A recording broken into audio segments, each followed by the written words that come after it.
Perfect. Let me see. Just one moment here.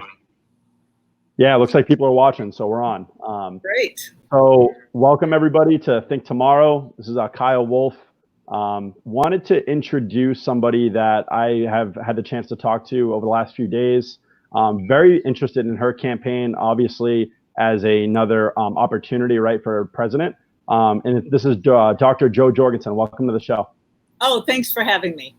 Absolutely. And, you know, we've had opportunity to talk a few times, and hopefully in the future as well, we can discuss things that hopefully we can work on together, amongst other things, right? And I just wanted to give you this opportunity, Dr. Jorgensen, just to kind of introduce yourself, things that I guess people don't know if they just go on your website, right? Like things, how you became a doctor, I guess your personal life, some of your hobbies, right? Well, actually, I think they can learn that at my website. In fact, they put avid hockey player, and I said, well, you're going to have to change that to likes to play hockey because, first of all, I haven't played since the 2018 convention because I decided to run for president. So I only went to a few hockey games 2 years ago, and then the campaign started. And before that, had a few injuries. But yeah, I love to play hockey, still run though and work out a little.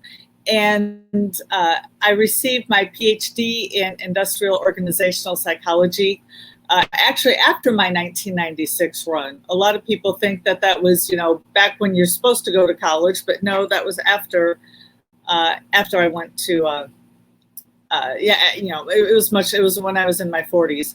And so now I teach at Clemson University. I teach psychology, and I couldn't enjoy a job better than that. That's exciting. That's really exciting. I think you just gained a lot of likes because of your background in hockey, right? So, so obviously I'm from Taunton, Massachusetts. We're about 40 minutes south of Boston, right? And I know you were up here recently. Yes. I wanted to hear about how that went for you and what you were doing, right? So I went to New Hampshire to run for president. I was the first person there to run for president, and we did get some media. I was on a local TV station the day before on podcasts and interviewed with the newspaper. So we got some campaigning done. That's awesome. That's really exciting. Yeah, but thanks to the virus, I couldn't fly into New Hampshire because it canceled so many flights. So flew into Boston. So that's why I was in your neck of the woods. Yeah, absolutely. How was your experience with Logan Airport? The airport was actually fine. It was the traffic getting there, but you know, I used to live north of Chicago, so I know bad traffic. But I've just been spoiled living in a small town for so long. Yeah, no, absolutely. And hopefully you have a chance. I know you're in South Carolina, correct? Yeah. Yeah, hopefully you have a chance to go up to Myrtle Beach today. I think it's going to be pretty nice, at least up here anyway. Hopefully the same is down there, but. No, that's exciting. So yeah, I'd like to just get into the questions. You know, I wanted to at least try to get to know you and at least have our viewers obviously understand who you are as a person, right? And obviously that you're running for president as a libertarian, right? And something that people don't really realize is that the Libertarian Party is actually the third largest party in the United States. And people don't know that, right? And I think it's an up and coming thing. I think now that we have social media, we have the ability to go live right now on Facebook and have people perhaps, and we already have one question from a colleague of mine that went to Bryant University, right? And one of the things that I think we need to have as a society is to have more choices, correct? Right? You know, we have President Trump as incumbent, and we have Joe Biden, former vice president, right? Not really ideal candidates. That's my opinion, right? So, you know, I want to, I guess, understand you and why you're running as a libertarian amongst other parties. Well, first of all, I'm running for president because government is too big, too bossy, too nosy, and it usually hurts those it tries to help. So you mentioned how we're the third party. I'd like to point out that we are separate from the other third parties in that we have more consistently gotten 50-state ballot access. So just like the Democrats and Republicans, we usually offer a choice in all 50 states to vote Libertarian. And we've just got a much larger following, and also we appeal to the entire American population. And the question I like to ask people is, do you think government is too big or do you think government is too small? And usually when they hear is government too small, yeah, usually they have exactly the reaction you have. They laugh. Yeah, right. And so I tell them, so if you think if you think that government is too big, why would you vote for larger government? Mm-hmm. No, that's a great question to ask the audience, right? And I guess logistically, right? Let's talk logistics now. I know sometimes getting like an independent or another party, the Green Party, or in our case, right, the Libertarian Party. Logistically, how would you be able to get on stage, a debate stage with President Trump and former Vice President Joe Biden? Well, technically by getting 15% of the vote, but I can tell you that I am overwhelmed by the response that we've gotten. My social media person, my campaign manager are doing such a great job. Right now, we have more non-libertarian volunteers than libertarian volunteers. So we are bringing in people and we're growing the movement, and I couldn't be happier. That's really exciting to hear. And I know that this wasn't something that we had talked about before, but I know with Justin Amash, right? So Representative Amash, he is a libertarian. It looked like he was going to be the front runner. I'm curious how that worked in the convention. I know we have, can't think of the name right now. Boot, you know who I'm talking about? Yes. Thank you. First of all, I'd like to point out that in the very first debate, well, actually, the only debate, I think, with Justin Amash, he did win, but he came in first with 55% of the vote, and I came in second with 45% of the vote among the delegates who voted. So that was a lot closer than a lot of people thought. You know, a lot of people thought that he was going to come in and take over the party. But I'd like to point out something, is unlike some of my fellow candidates for the nomination, I never criticized Amash for not being libertarian enough, for having non-libertarian views. He definitely belongs in our party instead of one of the two older parties. My only criticism was that when he renounced the Republican Party last July, that he didn't join us then. So it had nothing to do with his beliefs. So I am so thrilled to have him in the party, and I think he's going to really help us. It's good to hear, right? Because even if, he doesn't run like you are, right, and you're the nominee for the Libertarian Party, he can still have a lot of influence. And he is, I believe, correct me if I'm wrong, the only libertarian in office, representative or in Congress, excuse me. Yeah, well, not only that, he's the first. So that's exciting. Yeah, and I know Ron Paul, they've always kind of leaned libertarian, right? But they've always ran as a Republican. And right. I guess my views on Rand Paul is that he really didn't like Trump, and now he loves him. It's very wishy-washy. Well, yeah, but Rand Paul is not as much of a libertarian as his father is. Correct. And yes, Ron Paul was our 1988 presidential nominee, and then he rejoined the Republican Party because he thought that's how he could better get elected. And I'm actually glad he did, and I am so glad that he retained his libertarian roots, because it was so much fun to see, when they give the counts on the news shows, right? How many Congress people vote for each one, and it was so much fun to see, 423 to 1 or 422 to 2, and I always knew who that one was, and if there were people, I knew it was him and Dennis Kucinich. So I think he did. I think he really brought about some good by just getting to Congress, even if he had to do it as a Republican. Absolutely. But I think the times have changed. I think that probably was the best choice back then. I think if we were in today's climate, I think he could have switched libertarian. But I'm just a huge Ron Paul fan, and I'm just glad he got into Congress somehow. But things are changing, and now people like Ron Paul can be in Congress as a libertarian. Absolutely. And I guess I know we kind of talked about like your background and everything, and I guess my question to you is like, why did you join the Libertarian Party among Republican, Democrat, are those major two parties, right? And I'm just curious to hear those thoughts there. Oh, it was never a choice. It wasn't like, which of these three should I sign up for? I was in college and I heard a local activist on the radio show, and my first thought was, oh my gosh, I'm not the only one who believes this. There are other people who share my beliefs. I didn't think that was possible. And so I went to the very next meeting, that was back in 1979. and I've been a libertarian ever since. And, related to the question you just asked me, why I chose them over the other two, is I've had some people say, oh, so you've been interested in politics, huh? Like, did you run for student, council president or student council or whatever? And my reaction is, oh, Lord, no. I always hated the idea that a few elite people in my senior class or junior sophomore class got to have special privileges and got to make decisions for the rest of us. I always hated that. So I was never interested in politics. I'm shocked that I'm here given my anti-political nature. So I'm just trying to get our power back. So as opposed to, so it's like I'm going against the senior class president to tell everybody else, hey, there's no reason we should let them make decisions for us. We should be able to make decisions. Right. I think that's something you and I can really relate to and agree on, right? Because as somebody that studied finance at Bryant University, very great institution, right in Rhode Island, and wanted to go the route of being, I'm still currently a financial advisor, so that's the route I wanted to take. I never thought I would get into politics, but I woke up I didn't really wake up one day. I've had some thoughts about this as of recent, right?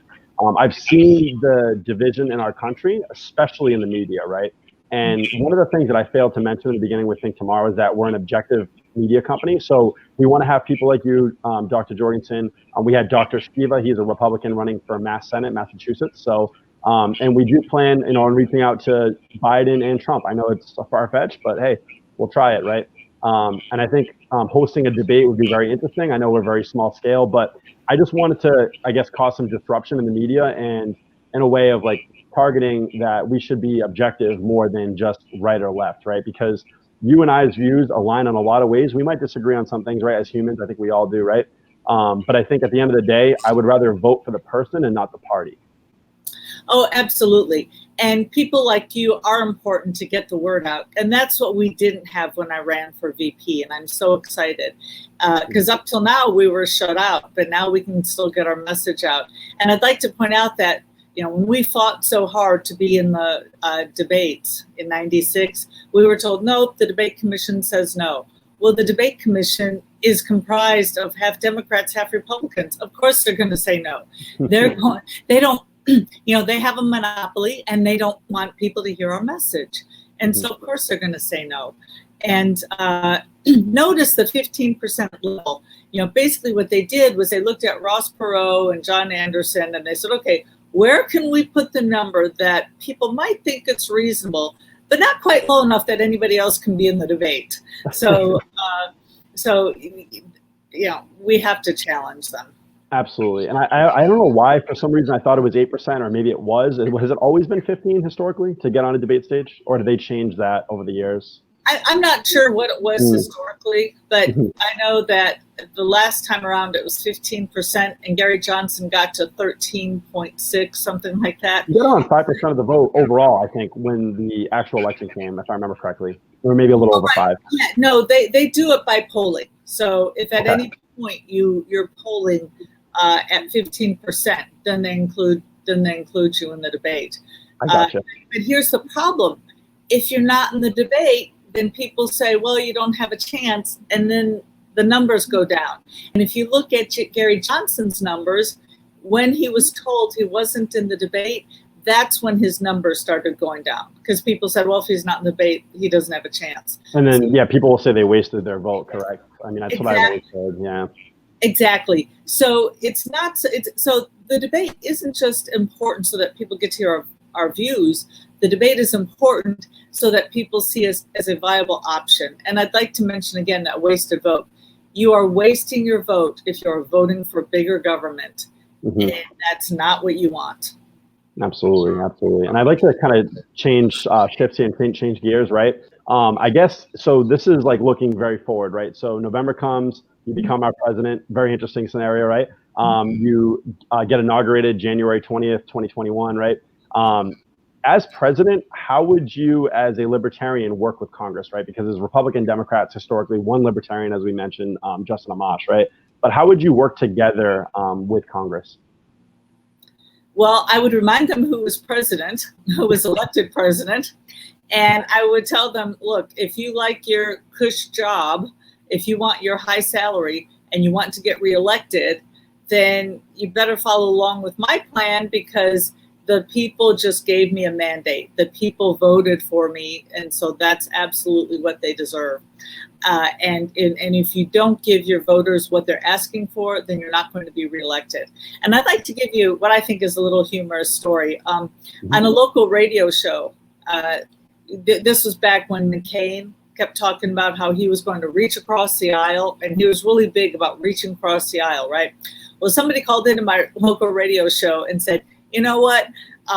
Next time John McCain goes the other side of the aisle, he needs to just sit down there, because that's how, because now that's where his views are. So I'm not going to do that. I'm not going to reach across the aisle so much that now I'm sitting down with the Democrats and Republicans.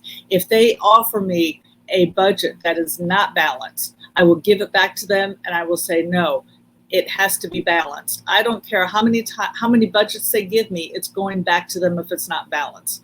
It's going back to them if they haven't cut spending enough. I refuse to sign it. That's a very interesting take.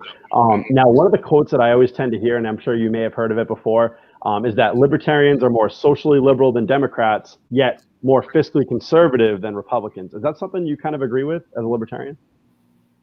Yeah, it depends on what issues. When I first joined the party, that's how we would describe ourselves. We would say we take the best parts of the Democratic Party and the best parts of the Republican Party. We take the freedoms, the social freedoms from the Democrat side and the economic freedoms from the right side. But now we can't say that anymore, because neither one of them have the freedoms that they used to believe in, and maybe they never did. In fact, the left was known for free speech. I heard a speaker who put forth the theory that the left really was never for free speech. They just said they were for free speech until they got their ideas put in place. And then once their ideas were put in place, now they don't have to have free speech. So I've never, though, heard what you said, which was beyond. So that would take into account the changes and basically how much the Democrats and Republicans have gone downhill with their supposed beliefs. They really don't, we were saying back in the 90s that they were both for big government, and they didn't have, there wasn't much difference. But now there really isn't much difference now that, and there wasn't much difference back then. I'm talking fiscally. But now there's not much difference even on the personal side, because we've got Dick Cheney saying, sure, we should have gay marriage. Of course, he only says that after his daughter comes out as gay. And now we've got the left with Antifa out there destroying property and really not for free speech. So now we've just descended into red team and blue team without really core principles. Right. That's a very interesting take. And I think that's a very good thing we should look at, is the historical side of politics, right?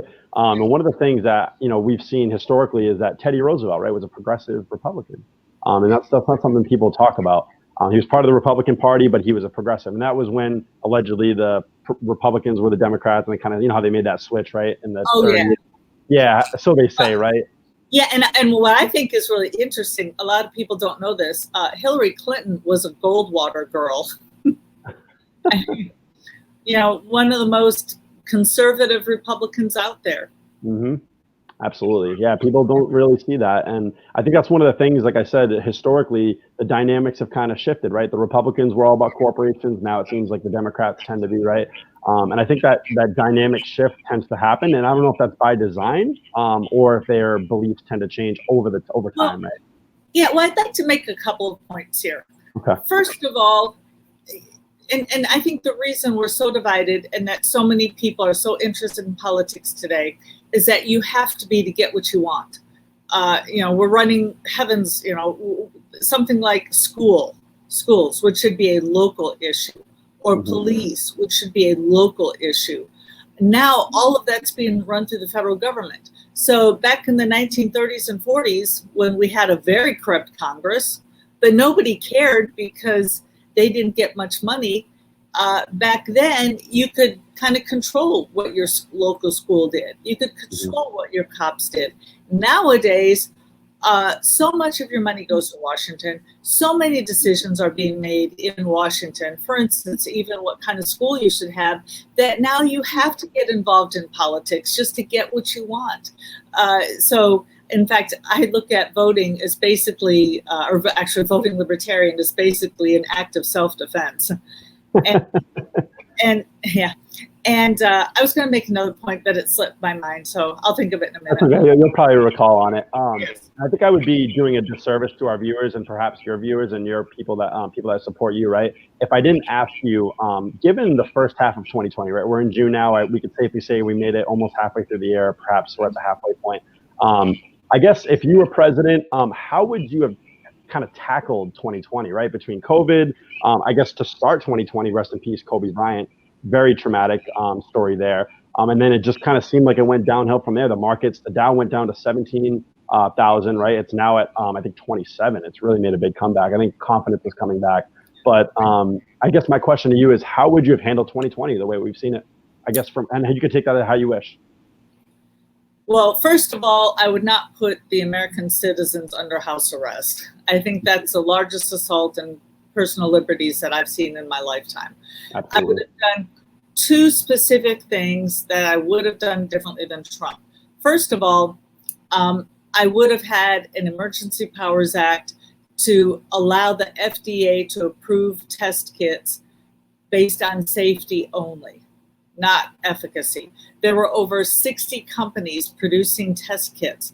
The FDA originally only approved 2 of them.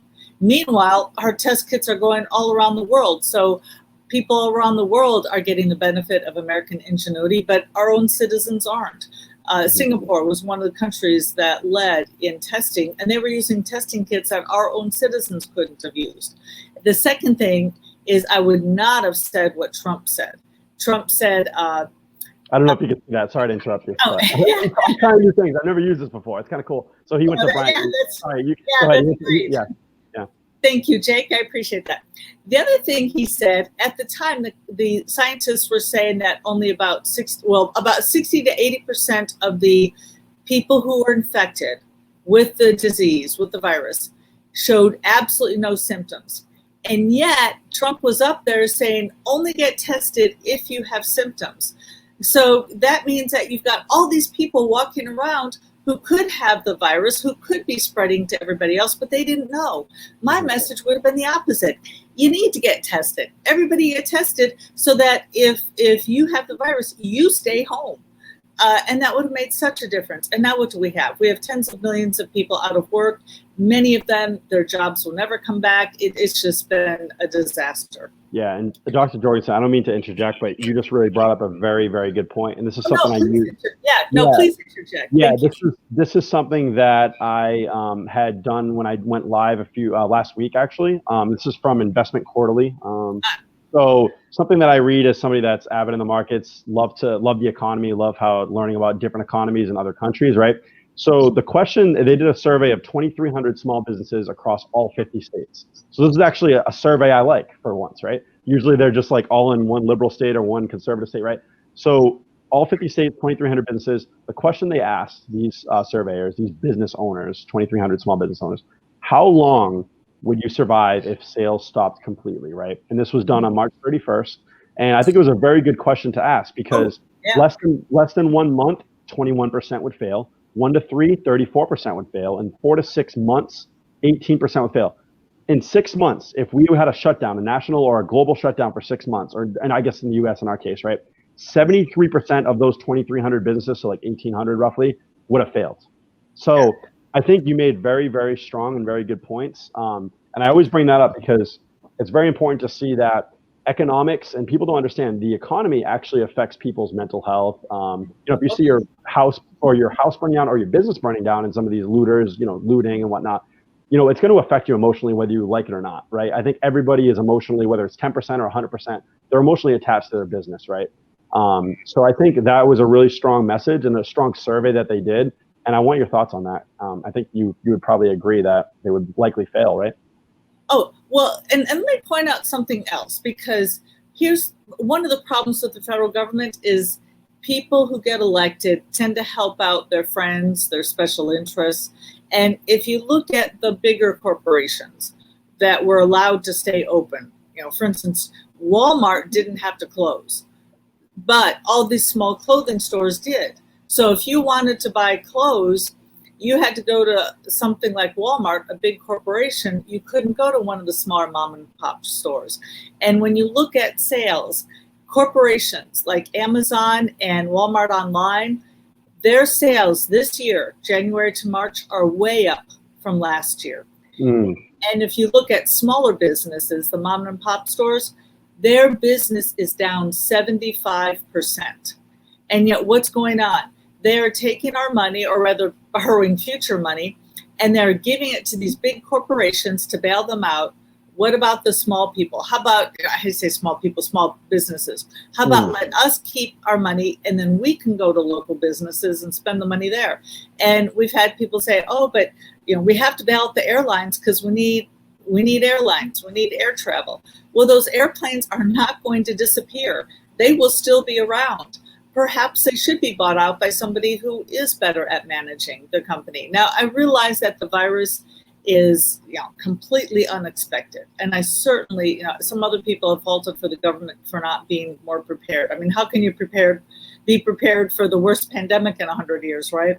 Absolutely. So I'm not suggesting the government should have taken a role, but what I'm saying is we've gotten into the bailout culture in which special interests are bailed out instead of letting people make their own choice about how to spend their money. Right. No, I absolutely agree. And that's an interesting touch and an interesting topic. Then I just think it was something that we had to discuss because 2020 has been an abnormal year. I'm sure a lot of history will be made, right? I think it'll be in the history books perhaps in the future, right? But yeah, so once again, I mentioned that the first Libertarian Convention was in 1972. I did some research prior to this. Now, and I did ask you, when did you find out when you were going to decide to join? I guess, what personal values have you found with libertarians? Is there something that you've noticed about a libertarian versus a Republican or a Democrat? Or are we all the same person? I think we are, but I'm sure some values align. Well, of course, there's the stereotype that we're computer geeks, which I am. I'm not that great with current technology, but yes, I learned Fortran. I learned how to program Fortran 4 and BASIC back in the 70s. I would say that what sets libertarians apart is basically their ability to get along, the live and let live culture. The first convention that I went to, even though I joined earlier, I hadn't gone to any conventions. My husband was still in school. We didn't have a lot of money. So the first convention I went to was in 1991. And I remember telling all my friends, this is the greatest group of people ever. You'll never believe it. There's a man in a 3-piece business suit sitting next to some guy with long hair wearing, surfer shorts and flip-flops. This is great. And it's just that all these people, I'm getting goosebumps just thinking about it. It was I am too a little bit. It's nice. It's nice to see that they can relate, right? Yes, it's this is the way the world should be, because all of us want our freedoms, so that rather than having people in business suits make their own laws to hurt the people, the surfer dudes, because we don't want them, or we don't think they should have money or decide how to spend their money or whatever. Let's pass zoning laws, let's pass whatever. And instead of the surfer dude saying, well, we're gonna infiltrate the big corporations, we don't like guys in business suits. The way the Libertarian Party works is we each believe that we should have our own freedoms, live our own lives how we want to, and not set laws about personal things, so that it was really live and let live. And I have never seen, and let me mention also, and by the way, that's a good question. Nobody's ever asked me that before. And this is a really good point that I think I need to make in future interviews, which is we keep hearing the politicians talk about diversity. And when you looked at that 1991 convention, there was a lot of diversity. I mean, not every group, okay? But but just looking at the different occupations, the different clothing, the different, we've got somebody on the LNC right now who has bright pink hair. So, so we've got there's just a diversity of people getting along, not because we're told to get along, but because that's what naturally happens when you don't have to worry about people setting rules for yourself. Right. I think that's a very good point. And a shout out to my father, Randall Wolf, because he wanted me to ask a question about that. And I didn't even have to ask it because I wanted to ask you on, I guess, like your thoughts on diversity in politics or even in business or in anything in life, right? I think diversity is huge and it brings a lot of values from a lot of different, whether you're from a different country, a different state, what have you. I think that's really important in today's society. I agree. Certainly. Yeah. And I'd like to point out that once again, it was the government that caused the problems. And if you don't mind my giving 2 quick history lessons, first of all, when they freed the slaves immediately went out and started getting, they were immediately successful, got all sorts of business because, of course, they were the expert craftsmen because they had been doing, they were the ones doing the work. Blue-collar work, yeah. Yeah, and because they were starting new companies, they were giving lower prices, as people do. I mean, when I started my company, that's how I got business. I went out and offered my services for a lower price. So what did the whites do? Instead of saying, oh my gosh, now we've got to compete with them, we better lower our prices too. No, what they did was they put laws in that basically kept the blacks out, that didn't allow them to be successful. So that's where the problem started, in that we had whites basically institutionalizing racism. And also, I'm sure you've heard the story of Rosa Parks, how she was Black woman asked to sit in the back of the bus, and everybody thinks she's a hero, and I agree with all that. Here's the thing that a lot of people don't realize, which is that bus was a government-owned, government-run bus. So it was the government telling her to sit in the back of the bus. Now, what if that had been a free market? What if the bus was owned by, somebody like, Apple or, take any private company or a small business, yeah. Yeah, small business. So what if that's, and black ridership at the time was 70%. What if that was how you treated your best customers? Or put it in terms of today, Uber and Lyft, how they're competing to get the biggest market share. What if Uber discriminated against the largest 70% of their customer base? They would go out of business, and they should go out of business. And that's what's so great about the free market, is that if you don't offer the best quality for the best price, you do go out of business. So we've got those checks and balances. When the government does something like that, when the government discriminates, there's nothing you can do. The government can't go out of business. Very interesting. Yes, there's a lot of things that I think you and I would agree on, and having some things privatized, right? And I think there's a lot of things that in a capitalistic society, having some privatization actually helps the overall community, right? And not having it. Sorry, go ahead. No, I'm sorry to interrupt you. No. Well, I would like to mention, since you used the word capitalist, which a lot of people have a bad connotation, I would like to point out that what we have right now is crony capitalism. What we have right now is we have large corporations getting preferential treatment. Corporate socialism. What? I've heard corporate socialism before. Yeah. Yes. They are the way that they get their power is they get it from big government. If we didn't have big government to give corporations power, then we wouldn't have that. Now, would there be big corporations? I mean, of course, you can't run an insurance company if you're not a large corporation. But I'm talking about just the bailouts, the overwhelming power, and all of that. Right.